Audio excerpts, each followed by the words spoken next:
Activation energy, लिखा जाएगा इसको E से, activation energy. A stands for activation, E stands for energy. समझ लेना क्या है आपके पास। मैं दो रिएक्शन प्रोफाइल बना रहा हूं, ये रिएक्टेंट है बेटा, ये मेरे पास क्या है प्रोडक्ट, ये क्या है मेरे पास रिएक्टेंट। एक और रिएक्टेंट प्रोफाइल बना रहा हूं मैं यहां पर, ये रिएक्टेंट है बेटा और ये क्या है मेरे पास प्रोडक्ट। ये एनर्जी है इस साइड में और ये रिएक्शन प्रोसीड हो रही है इस डायरेक्शन में, ये रिएक्शन प्रोसीड हो रही है बेटा और ये क्या है इस साइड में एनर्जी है हमारे पास। ठीक है, तो ध्यान से देखना इनमें से कौन सी एक्सोथर्मिक रिएक्शन है, कौन सी एंडोथर्मिक रिएक्शन है। तो बेटा एंडोथर्मिक रिएक्शन वो होती है जहां पर प्रोडक्ट की एनर्जी रिएक्टेंट से ज्यादा होती है, वो एंडोथर्मिक। और एक्सोथर्मिक रिएक्शन होती है बेटा जहां प्रोडक्ट की एनर्जी रिएक्टेंट से कम होती है। तो बताइए प्रोडक्ट की एनर्जी यहां पर इतनी है, रिएक्टेंट की एनर्जी यहां पर, प्रोडक्ट की एनर्जी ज्यादा, रिएक्टेंट की एनर्जी कम है, तो कौन सी रिएक्शन बेटा एंडोथर्मिक रिएक्शन। समझो ना, रिएक्टेंट की एनर्जी है इतनी, मान लो 10 किलो जूल है, प्रोडक्ट की एनर्जी बेटा इतनी, मान लो 15 किलो जूल है।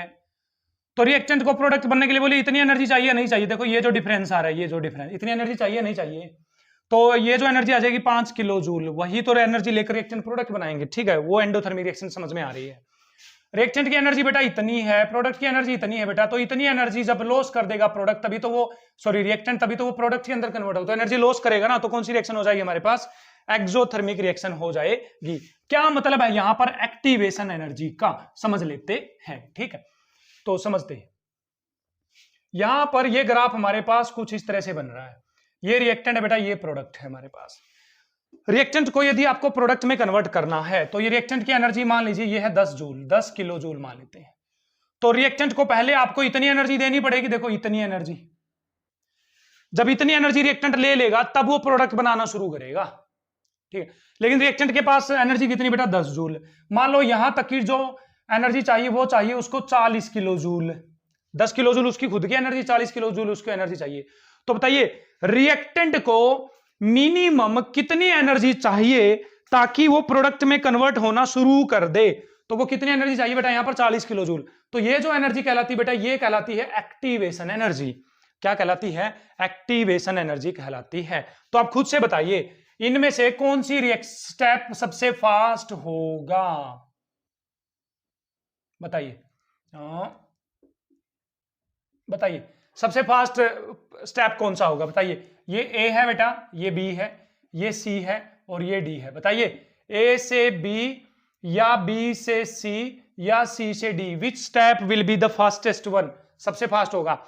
बोलो सबसे फास्ट स्टेप तो वो होगा जिसमें एक्टिवेशन एनर्जी सबसे कम होगी, सबसे कम एक्टिवेशन एनर्जी होगी। बताओ इसकी एक्टिवेशन एनर्जी बेटा इतनी, इसकी एक्टिवेशन एनर्जी बेटा इतनी, इसकी एक्टिवेशन एनर्जी बेटा इतनी, तो सबसे कम एक्टिवेशन एनर्जी कौन सी है, बी से सी में, तो बी से सी वाला स्टेप सबसे फास्ट होगा।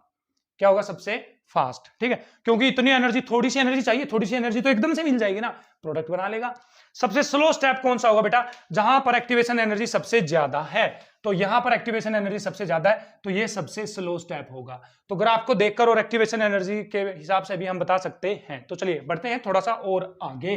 ठीक है, एक्टिवेशन एनर्जी के बाद तो बताइए अब रिएक्टेंट को प्रोडक्ट बनाने के लिए इतनी एनर्जी और चाहिए, तो टोटल एनर्जी रिएक्टेंट की कितनी हो जाएगी, 10 किलो जूल तो उसकी खुद की एनर्जी है, प्लस में एक्टिवेशन एनर्जी मिलकर जो एनर्जी होगी, जब वो टोटल एनर्जी होगी बेटा, टोटल एनर्जी उसको बोलते हैं थ्रीशोल्ड एनर्जी, थ्रीशोल्ड एनर्जी। ठीक है, तो थ्रीशोल्ड एनर्जी क्या है कि रिएक्टेंट के पास मिनिमम एक वैल्यू होनी चाहिए एनर्जी की, जिस एनर्जी के बाद वो किस में कन्वर्ट होना शुरू कर देता है, प्रोडक्ट में। तो बेटा टी थ्रीशोल्ड एनर्जी, ईटी लिख रहा हूं मैं इसको। ठीक है, थ्रीशोल्ड एनर्जी किसके इक्वल होगी बेटा, energy of reactant plus activation energy की इक्वल होगी या नहीं होगी, बोलो। यहां से लेकर यहां तक की थ्रीशोल्ड एनर्जी है, तो ये एनर्जी किसकी है, रिएक्टेंट की। ये एनर्जी कौन सी बेटा, एक्टिवेशन एनर्जी। तो एक्टिवेशन एनर्जी और रिएक्टेंट की एनर्जी को प्लस करोगे तभी हमारे पास कौन सी एनर्जी आएगी बेटा, थ्रेशोल्ड एनर्जी आने वाली है। तो आई होप आपको एक्टिवेशन एनर्जी क्लियर है। तो जहां एक्टिवेशन एनर्जी लो होगी वहां रिएक्शन फास्ट होगी, जहां एक्टिवेशन एनर्जी हाई होगी वहां रिएक्शन क्या होने वाली है बेटा, स्लो होने वाली है।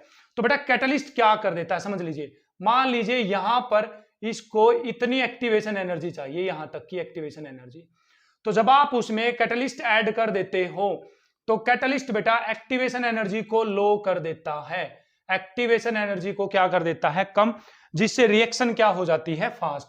तो ये रिएक्शन देखो इतनी एनर्जी लेकर हो रही थी, अब इतनी एनर्जी लेकर हो जाएगी, तो एक्टिवेशन एनर्जी को कैटलिस्ट क्या कर देते हैं, कम कर देते हैं, जिसके कारण रिएक्शन क्या हो जाती है, फास्ट हो जाती है।